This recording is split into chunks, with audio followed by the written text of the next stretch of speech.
وإلى عاد أخاهم هودا قال يا قوم اعبدوا الله ما لكم من إله غيره إن أنتم إلا مفترون يا قوم لا أسألكم عليه أجرا إن أجري إلا على الذي فطرني أفلا تعقلون ويا قوم استغفروا ربكم ثم توبوا إليه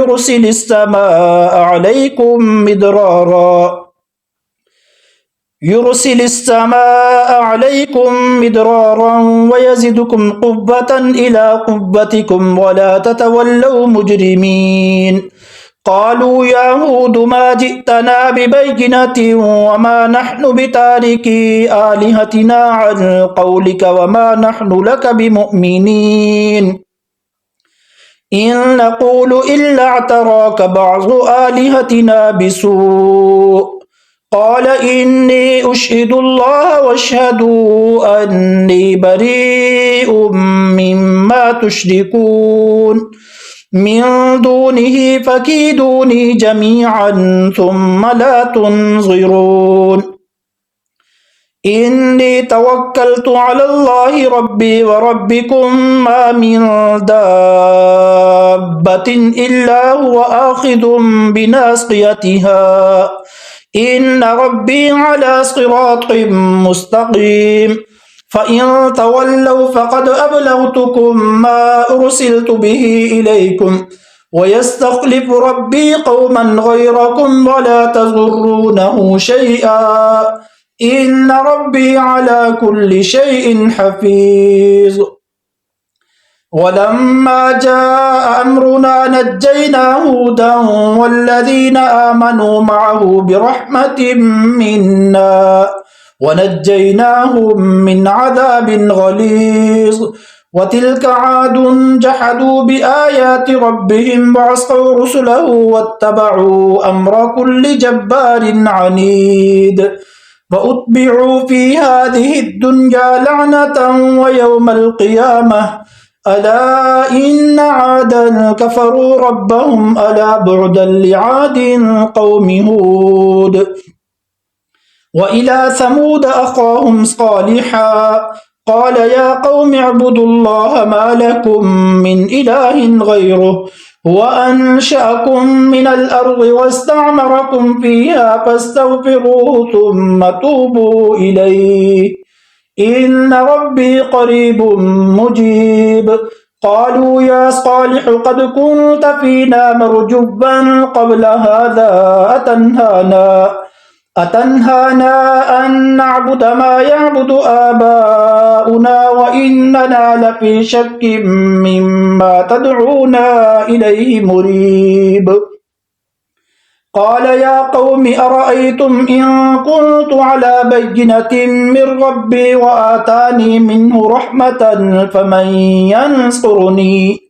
فمن ينصرني من الله إن عصيته فما تزيدونني غير تخسير ويا قوم هذه ناقة الله لكم آية فذروها تأكل في أرض الله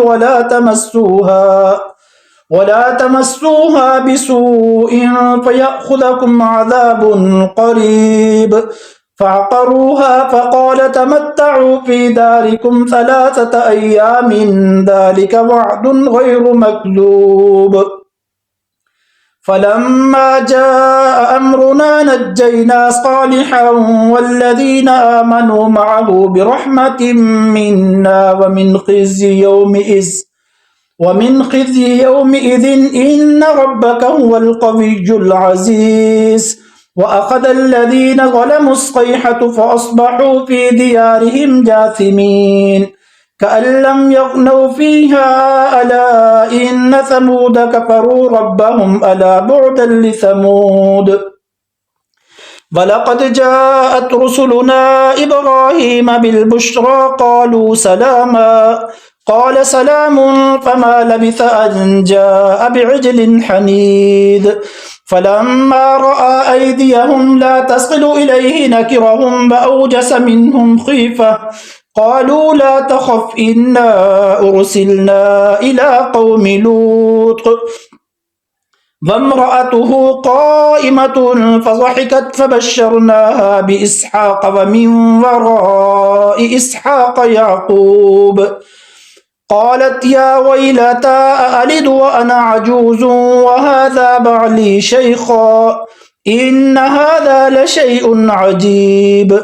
قالوا أتعجبين من أمر الله رحمة الله وبركاته عليكم أهل البيت إنه حميد مجيد فلما ذهب عن إبراهيم الروع وجاءته البشرى يجادلنا في قوم لوط